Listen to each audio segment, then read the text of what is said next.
Right, we'll reconvene the hearing to receive submissions. And first up is Jet Boating New Zealand, Malcolm Smith. Welcome, Malcolm, again. And also got Eddie here, and welcome, Eddie. We've had a quick read through your statement. There's reference to Note 2, Item 7. Where can we find that, please? Is that in the noise 42A, chapter? 42A report. Yeah. Yeah.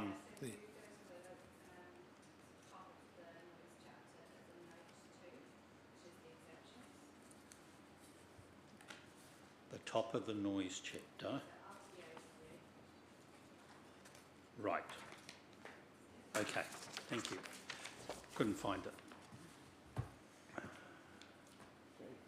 You, gentlemen.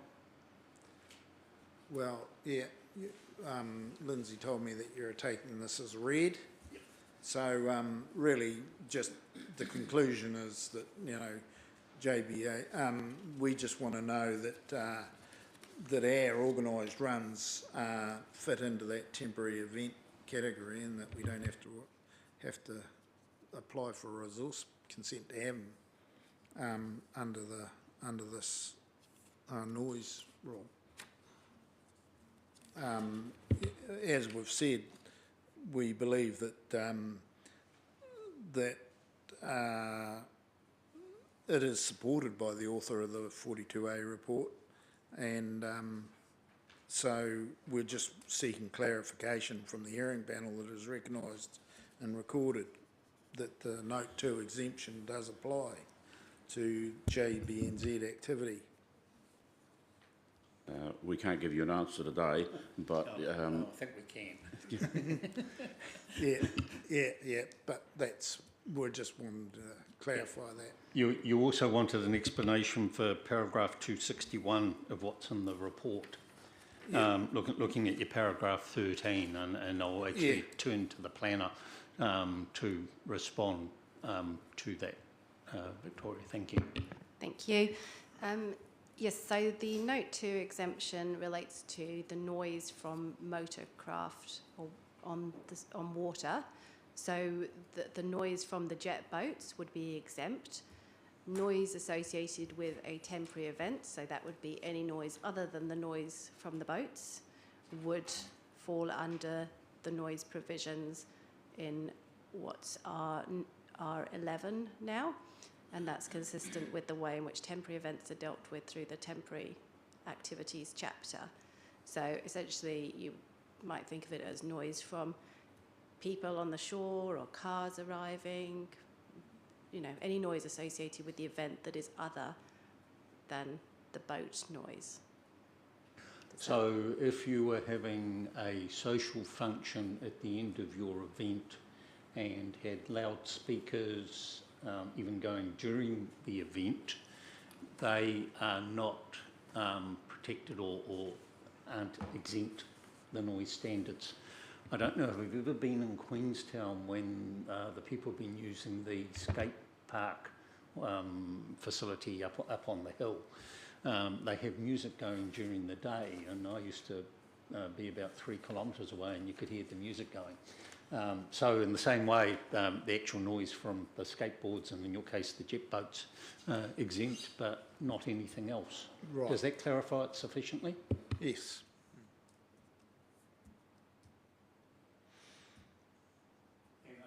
I think the other issue is that we previously asked the number of events that you have each year, and it's only over a limited duration, isn't it? Yeah, we have a number of events. Well, obviously the river is open between August, September, 1st of August, 30th of September each year, but we have temporary upliftings on the river. 3 events? Well, 3 events a year, but we've also had the rally, which is just a fun family day event on the river as well in the past, between the Otameita Bridge and Pyramid Bridge, which is within the Gore district area, because the Pyramid Bridge is about the northern boundary of the Gore District area, and then you go into Southern District Council area. So, yeah, we've had that one or two times in the past, probably 10 years. We used to have it quite frequently prior to that, but people have dropped off attending that sort of events these days, so we don't have them as often. So you want those activities to remain as a permitted activity. What happens when you go into Southern District? Is there any change there? No, same. So the river is open from Seaward Downs Bridge through to the Ardlassa Bridge, or Kewen Roads Bridge, depends on what you call it, up in behind Balfour there, between the 1st of August and the 30th of September each year. And we periodically get temporary, one-day temporary uplifts through ES via the bylaw, and that's why we've been consistent with the bylaw that's why we're asking the bylaw be represented in this plan as well as it does with the Southern District Plan.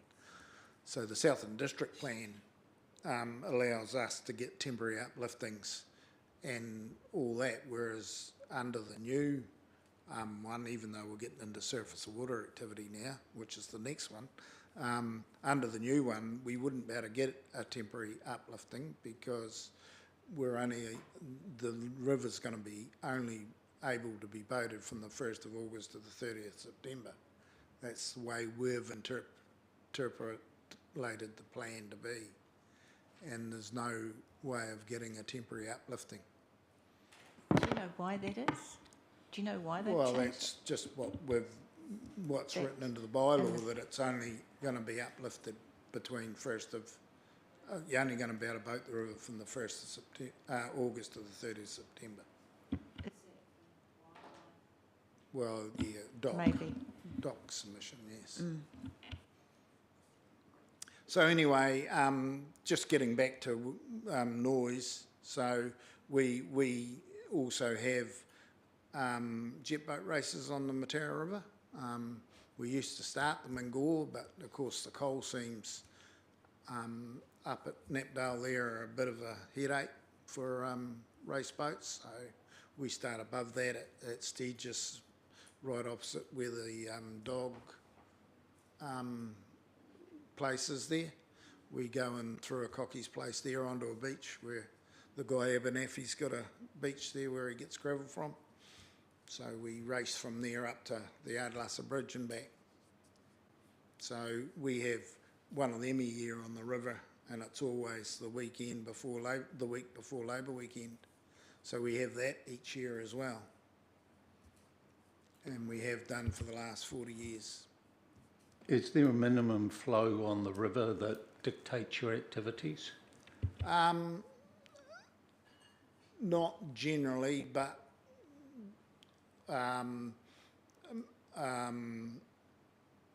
January, February, we can't boat any of the rivers now. That's the Ariti or the Mataura or anything else. There's just not enough water.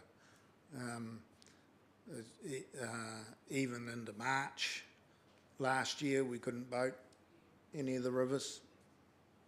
The only river we could boat, of course, was the Waio when the Meridian released water down it, and they have to have a recreational release once a month anyway. So that was the only river that we could boat in Southland for 3 months last year, even right into the middle of April before the rains come and we've got enough water. Could be the same this year after the wet spring we've had too. At the moment, the rivers are running really high, of course, and we're hoping that they'll drop a bit before the marathon starts next week. So does that take care of all your issues? Yes, that's the noise issue. So yeah, so we see, if we had a loudspeaker system, blah blah blah, at doing an event, then yes, you'd need a consent for that. Depending on the volume. Right. and a lot of the plan provisions, I think, is fair to say, is dealt with on a complaint basis. That if you believe you're actually going to be operating a loudspeaker system that meets the rules, then no one's going to be tapping you on the shoulders beforehand unless we've had complaints the year before. Yeah, well, back in the day when we used to run a lot of jet sprints, and we always used to have one in Gore every year, of course we had to have a resource consent to run that. So that was up at the Fulton Hogan gravel pits there. We used to run a jet sprint in there every year, if you can remember back that far. Yeah. Thank you. Just before we deal with the next submitter, Joanne Skews has been giving some thought to the subdivision rule we were discussing yesterday with regard to access to the highway. So I was just wondering if you could just talk to it briefly so it's entered into the record, and arrange for Lindsay to run us off some copies, please. That was in relation to subdivision rule 1 boundary adjustment, is that correct? Yep, so I had a look at whether we could make a minor amendment to how we would manage boundary adjustments on sites that have ONLs or ONFs or significant natural areas, and looked at a sort of different approach to what rules that they would fall into if they did have those aspects on the sites. So what I proposed was that if there was a ONF, ONL or SNA on the site, then it wouldn't be controlled, but it would be restricted discretionary so long as new boundaries didn't dissect those features. So I added an additional matter of discretion for review of any potential effects.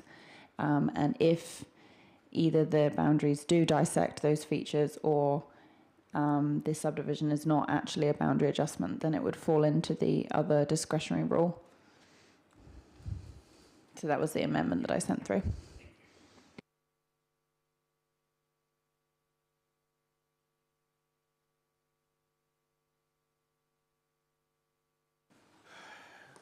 Okay, Clerk Fortune will receive your submission.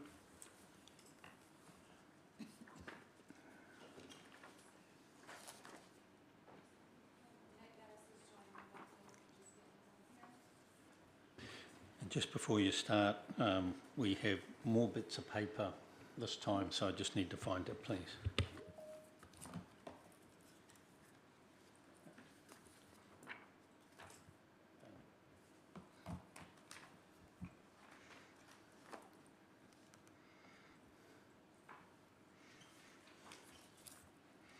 Thank you.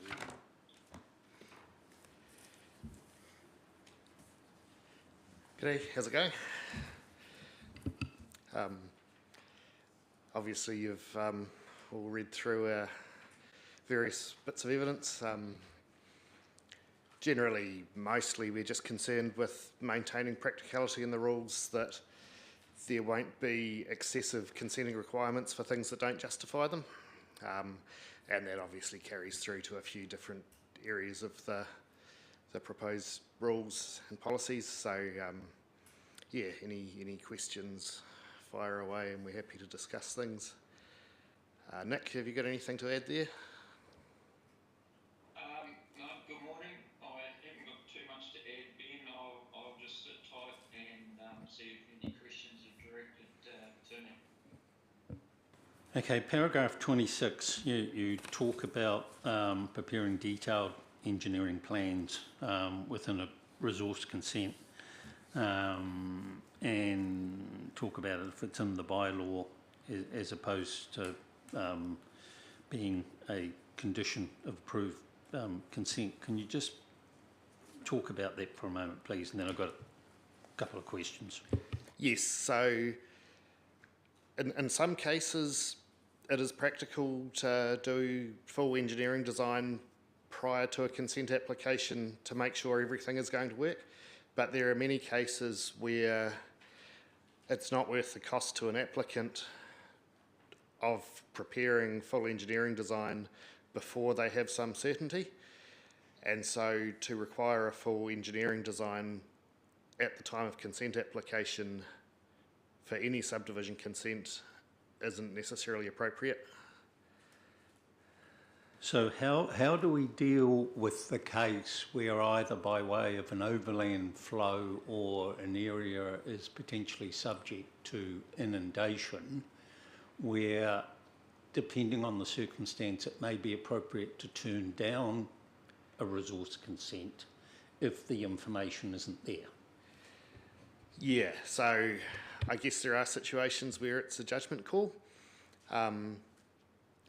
And so matters for discretion could cover that. Generally, the way it would often be done is that there's enough information required at the time of consent to show that it can be serviced, it can be dealt with, but fine detail can often be left till detailed design stage later.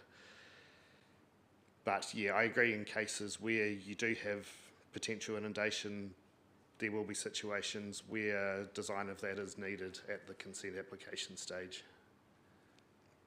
So how does the processing planner differentiate?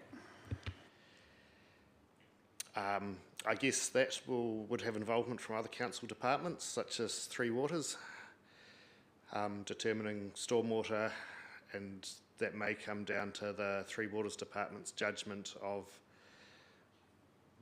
what level of detail is required for any given application.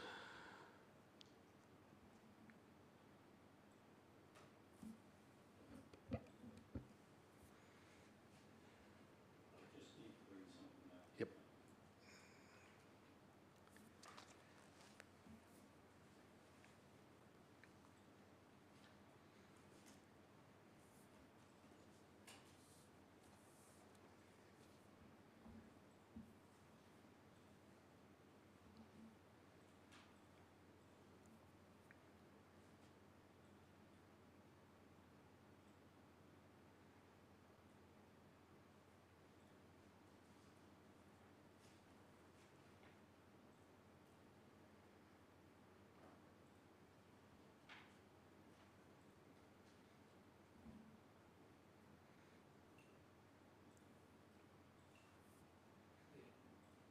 There are 6 Section 42A reports, and I was looking in the wrong one. So, sorry, I've just got to bring up the other one. It'll be easier here.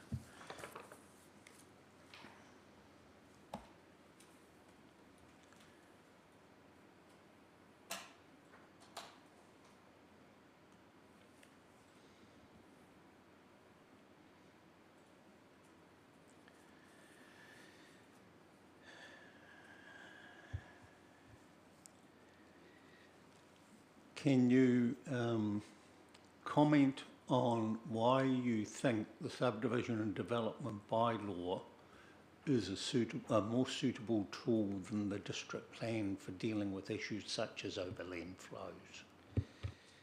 Yeah, so engineering standards and typical practices do change over time, and any change of engineering standards, when it's embedded within the district plan, would require a plan change to implement.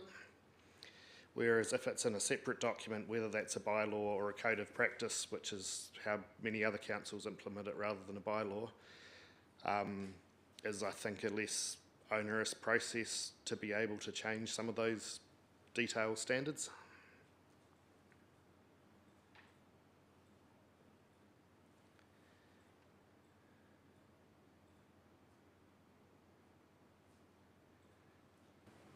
So your concern is really things evolve over time, rather than, can I term it the flex? Yeah, have you got a comment in terms of the flexibility provided through the bylaw versus the process of a consent under the district plan? Oh, I see, yes. So there is an exceptions process in the bylaw. historically, it's more been dealt with by way of discussions with the relevant council departments to reach agreement on details of design when it's related to a subdivision. And so there's generally a collaborative process. I guess part of the issue with including all of that in the district plan is that there are a lot of activities or things that are, I guess, become a nominal breach because it doesn't quite fit the letter of the law, that under a bylaw process can be approved by, say, Three Waters Department, which may then need a resource consent in its own right if it's integrated within the district plan.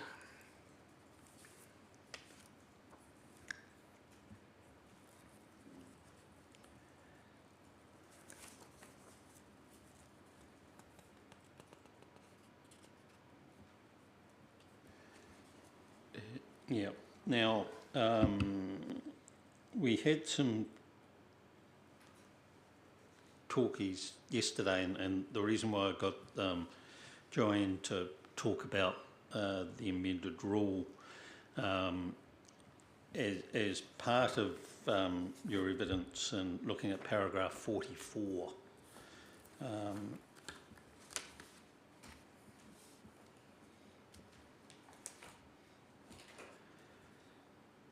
So with regard to boundary adjustments, you were wanting crossed out, the site doesn't contain a heritage building or site listed.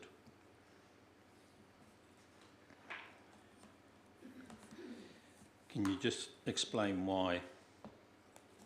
Yeah, so that was something Nick and I had discussed a bit on the best way to deal with things, and what we sort of settled on was that if the matters for control include the treatment of the boundary, for example, whether it's going to be fenced, whether it has to remain unfenced, can then address any concerns of a boundary passing through a site that contains those.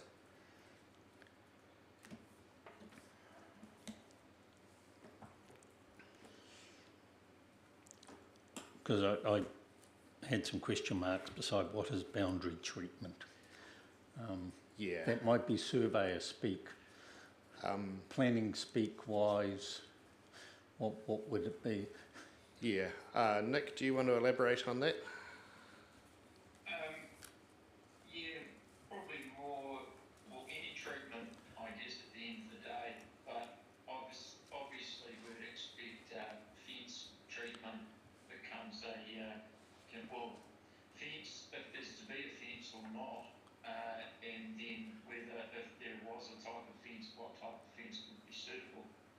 I guess I've pitched that one from our proposed district plan in Queenstown, which has come from, or that had been rolled over from our operative plan, and considering it as part of the consent process, it is a little wide, but I think in plain reading it, the reason for that is that there is control over just about any treatment of that boundary, which becomes a necessary component Ben and I were feeling when we were contemplating outstanding natural landscapes.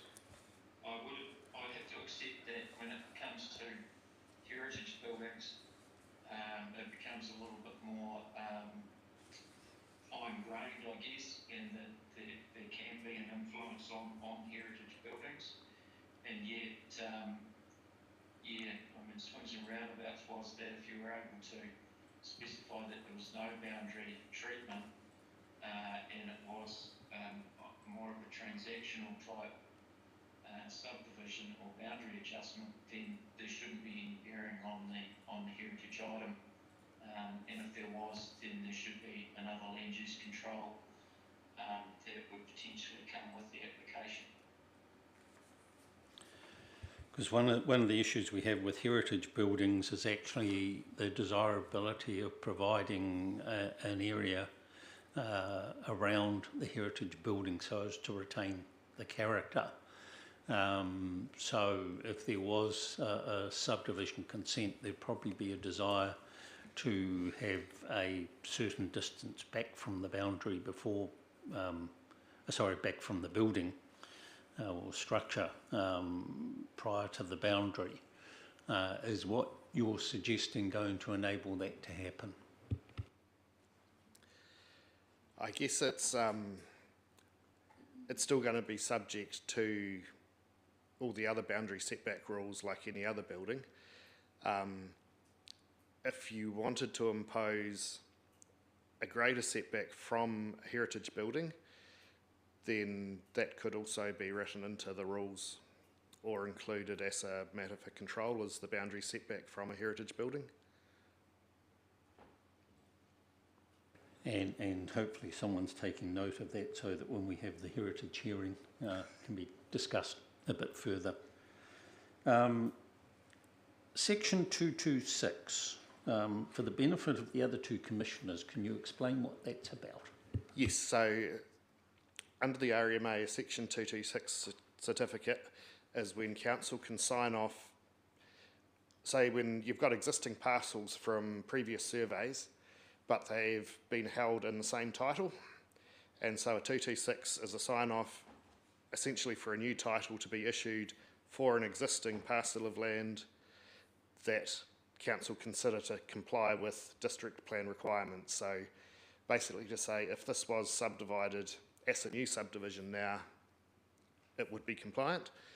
But because it's already an existing parcel that just happens to be combined in a title with other parcels of land, a 226 certificate is a much more streamlined process for council to sign off and say, yes, this parcel does comply for a separate title.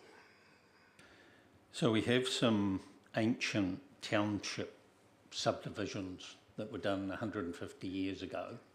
When you look at the plan, there's a whole lot of quarter-acre sections or whatever. So what is to stop yourself coming along saying, I want individual titles for the lots in this township? Well, each of those individual lots would still have to comply with district plan requirements for council to approve that 226 certificate. And if it complies, obviously there's no reason not to approve it. And if it doesn't comply, then it doesn't qualify for a 226. And you would have to go through full subdivision process if you wanted to separate them.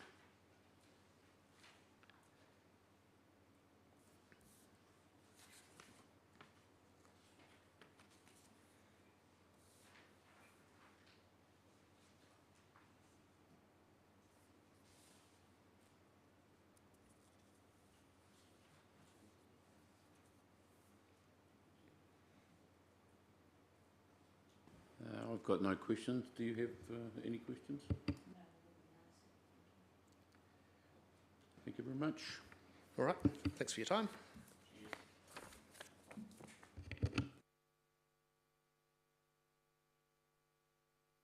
Thank you.